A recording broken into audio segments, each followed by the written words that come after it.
নাম তো আমরা অনেকেই শুনেছি।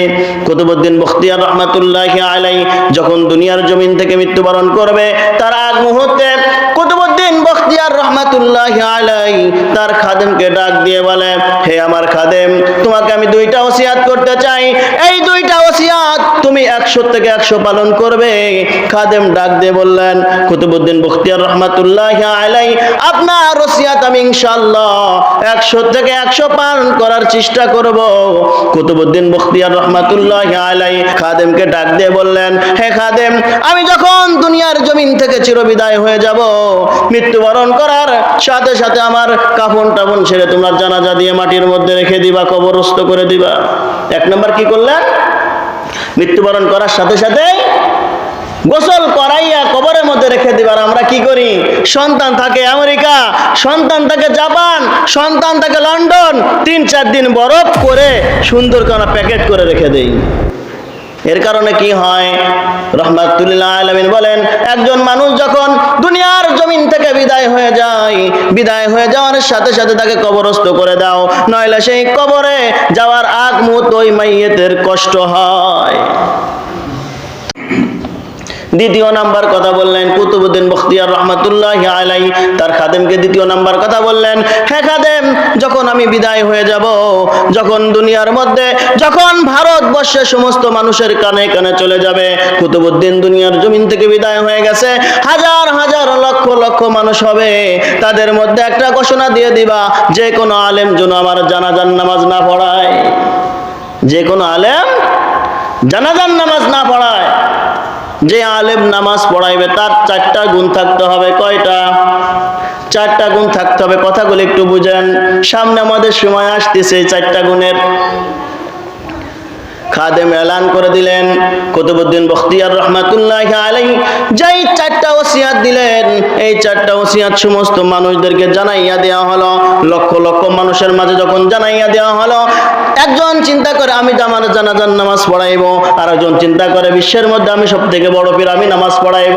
যখন এই 4টা গুণ বলল, সাথে সাথে যেমনি ভাবে লবণের উপর পানি ছিটা পড়লে গলে যায়, সমস্ত মানুষ এভাবে মাথা নিচু করে দাঁড়া হইয়া গেল।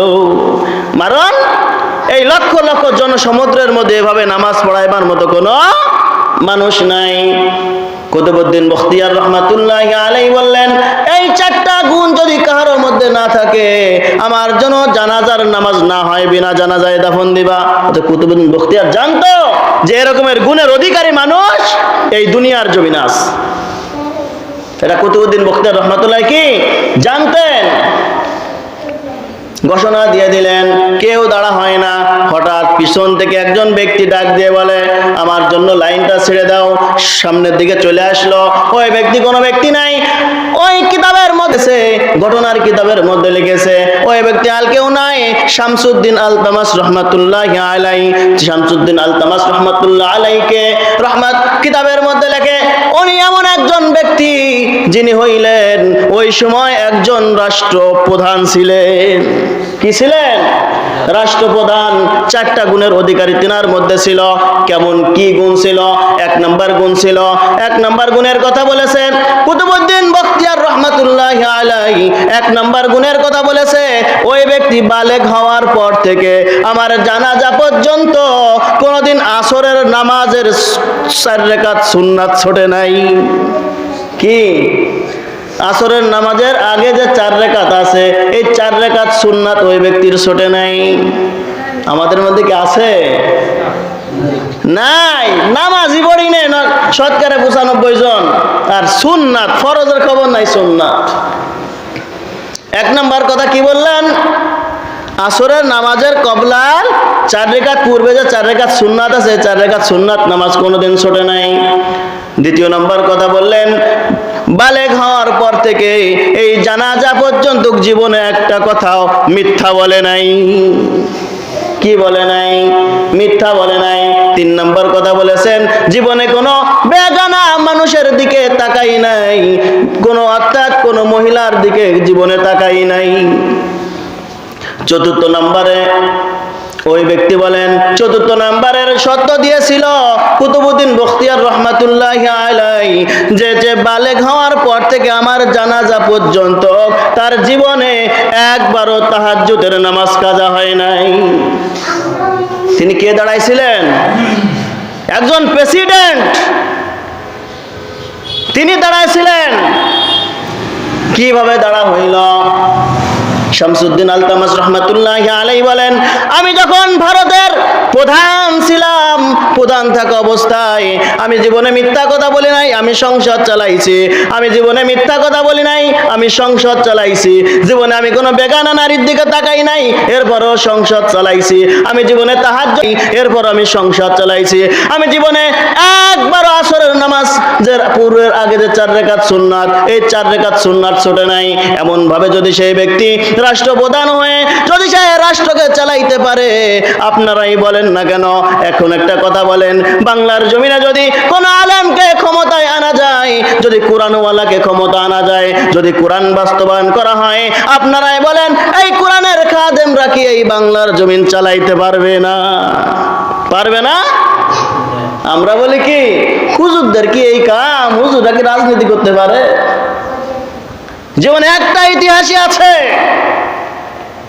এই মুসলমানের ভয়ে গৌর গোবিন্দর পতন হয়েছে। শতকরা 10 জন মুসলমানে ভারতবর্ষে 400 বছর পর্যন্ত রাজত্ব চালাইছে। আজ আমরা মুসলমান হয়ে মসজিদে আজান হয় নির্লজ্জর মতো, আমরা দোকানে বসে টিভির সিরিয়াল দেখি, নামাজের মধ্যে হাজিরা আমি দেই না। আমার কপাল পড়বে না, তাই আরেকজনের কপাল পড়বে। এই মুসলমানের কোরআন গবেষণা করে আজ ইহুদিরা ধন্য হয়ে যাচ্ছে, আর আমরা মুসলমান হয়ে সেই কোরআন থেকে আমরা দূরে সরে যাচ্ছি। ও মুসলমান, আমাদের জীবন আস্তে আস্তে শেষ হচ্ছে। আল্লাহর সামনে দাঁড়া হইতে হবে, প্রতিটা সেকেন্ডের হিসাব দিতে হবে। একটা সেকেন্ডের হিসাব আল্লাহর কাছে না দিয়ে আমরা কেউ আগাইতে পারবো না। পারবো নাকি? একটা সেকেন্ড আগাইতে পারবো না। বলে কেমনে আগাইব? আল্লাহর সামনে যখন দাঁড়া হইব, আমাদের কাঁধে 2 জন ফেরেশতা আছে। আমরা সকলেই জানি আল্লাহ পাক রব্বুল আলামিন পবিত্র কালামুল্লাহর মধ্যে বলে দিয়েছেন, কিরামান কাতিবিনা ইয়ালামুনা মা তাফআলুন। কিরামান কাতিবিন নামক ফেরেশতা আমার 2 কাদের সম্পূর্ণ ভিডিও করতেছে, হাসরের ময়দানে এটা তুলে ধরবে। পালানোর জায়গা আছে? পালাইবার জায়গা নাই। জবান দিয়ে কি বলতেছি, হাত দিয়ে কি করতেছি, পা দিয়ে কোথায় যাইতেছি, কিভাবে আমরা সুদের দিকে টাকা লাগাইছি, কিভাবে ঘুষের কাজ করতেছি, কিভাবে অন্যায় করতেছি, কিভাবে অবিচার করতেছি, কিভাবে নামাজ ছেড়ে দিচ্ছি, কিভাবে ফজরের সময় সালাতু খায়রুম মিনান নাওম কানে আজান যাওয়ার পরেও কিভাবে আমি লেপের মধ্যে কুত্তা মুড়ি দিয়ে ঘুমাই রইছি। সব ভিডিও হচ্ছে কি হচ্ছে না? আল্লাহ পাক রব্বুল আলামিন বলেন, মা ইয়ালফিযু মিন কাউলিন ইল্লা লাদাইহি রাকীবুন আতীদ। জবান দিয়ে যে একটা কথা বলতিছ, সত্য কিনা মিথ্যা, এই কথার হিসাব হাসরের ময়দানে মানুষের আল্লাহর দরবারে দিতে হবে। অনেক সময় দেখা যায় কৌতূহল বশত আমরা মিথ্যা কথা বলি কি বলি না। অনেক সময় দেখা যায় বন্ধুকে খুশি করার জন্য মিথ্যা কথা বলি, বিবিকে খুশি রাখার জন্য অনেক সময় মিথ্যা কথা বলি। আল্লাহর হাবিব বলেন, কোন ব্যক্তিকে মিথ্যা কথা দিয়ে কোনো খুশি করার প্রয়োজন নাই। তুমি জবান দিয়ে সত্য কথা বলবে, চাই তোমার মানুষ আপন হোক চাই পর হোক, কোনো মানুষের সামনে কখনো মিথ্যা কথা দিয়ে কখনো তোমরা তাদের মনটা জয় করবে না। মিথ্যা কথা বলে যখন আমি মানুষকে জয় করব, মন জয় করব, এক সময় এটা প্রকাশ হবেই। তখন বলবে কি, ও বেটা বাটপার ছিল। তখন আমার মন থেকে ওই ব্যক্তির ঘৃণা আস্তে আস্তে তৈরি হয়ে যাবে। এজন্য মুসলমান, আজ জুমার নামাজে আমি এসেছি।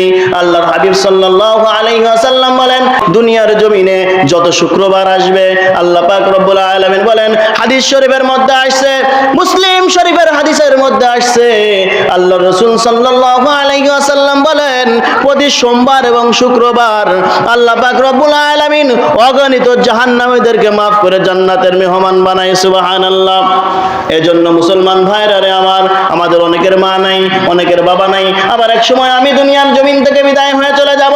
আমার সন্তান নামাজ আদায় করবে, আমার সন্তান রোজা রাখবে, আমার সন্তান হজ করবে, আমার সন্তান যাকাত দেবে, আমার সন্তান ইসলামের কথা বলবে, কখনো বাতিল শক্তিদের কাছে কখনো মাথা নত করবে না, সত্যকে সত্য বলবে, মিথ্যাকে মিথ্যা বলবে, হককে হক বলবে, বাতিলকে বাতিল বলবে। আল্লাহ পাক রব্বুল আলামিন বলেন, ওয়াকুল জাআল হাক্কু ওয়া যাহাকাল বাতিল ইন্নাল বাতিলা কানা যাহুকা। যেখানে মিথ্যায় মিথ্যায় ভরে যাবে, এক সময় ওখানে এসেই হকটাকে এসেই সেইখানে সম্পূর্ণরূপে আলো জ্বালাইয়া দিবে। মানে বাতিল কখনো বাংলার জমিনে নয়, দুনিয়ার জমিনে কখনো প্রশ্রয় পাবে না। যত বড়ই মানুষ হোক না কেন, ইসরায়েল এত বড় লাফাচ্ছে, এক সময় ইসরায়েলের কোনো ঠিকানা থাকবে না, সেখানেও কালেমার পতাকা পথ করে উঠতে থাকবে। এই জন্য মুসলমান, আমার জন্য আমার সন্তান কখন দোয়া করবে? যখন আমি সন্তানকে আমি ইলমে শিক্ষা দেব। ইংলিশ মিডিয়ামে পড়াই আজ বড় হচ্ছি, লক্ষ টাকা কামাই করবে। আমার সন্তান চেয়ারম্যান, মেম্বার, এমপি, মন্ত্রী হয়েছে, তাতে কি হয়েছে? আপনার সন্তানের মধ্যে যদি কোরআনের জ্ঞান না থাকে, আপনার সন্তানের মতো মূর্খ এই বাংলার জমিনে নয়। কারণ কি বলে, যে দুনিয়ার জমিনে সব শুনছে, সে আল্লাহকে চিনতে পারে নাই। আর সাধারণ একজন মানুষ যে আল্লাহকে চিনেছে, তবে দুনিয়ার ক্ষমতা নাই, তার থেকে এই দুনিয়ার জমিনে, বাংলার জমিনে তার থেকে সম্মানী মানুষ এই দুনিয়ার জমিনে নাই। কারণ কি বলে, দুনিয়াতে যে রাজনীতি আমি দেখাই, যে কাজগুলি করি আল্লাহর বিধান না মেনে, এই কাজ এই দুনিয়াতেই সম্পূর্ণ, আখিরাতে কি কাজ যাবে? এক বিন্দু পরিমাণ যাবে না।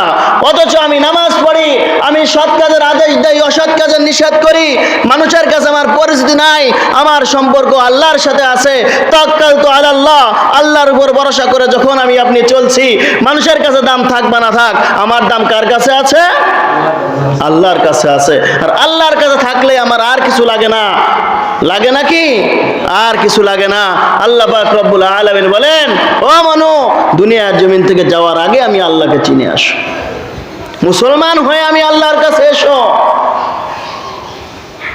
হিন্দুদের তাবেদারি করো না, বেঈমানদের তাবেদারি করো না। আমি আল্লাহর পথে থেকে নামাজ ঠিক মতো আদায় করে এসো। জুমার দিন যেভাবে তোমাদের মসজিদটা ভরে যায়, রহমাতুল্লিল আলামিনের কথা এটা। মানুষ যখন ভয় পাবে, দেখা যাবে শ্রেষ্ঠ দিন জুমার দিন যেভাবে নামাজ হয়, 5 ওয়াক্ত নামাজ এভাবেই মানুষ যখন হবে, তখন মনে করবে যে বাংলার জমিন নয়, পৃথিবীতে ইসলাম প্রচার প্রসার হওয়ার সময় এখনই চলে এসেছে।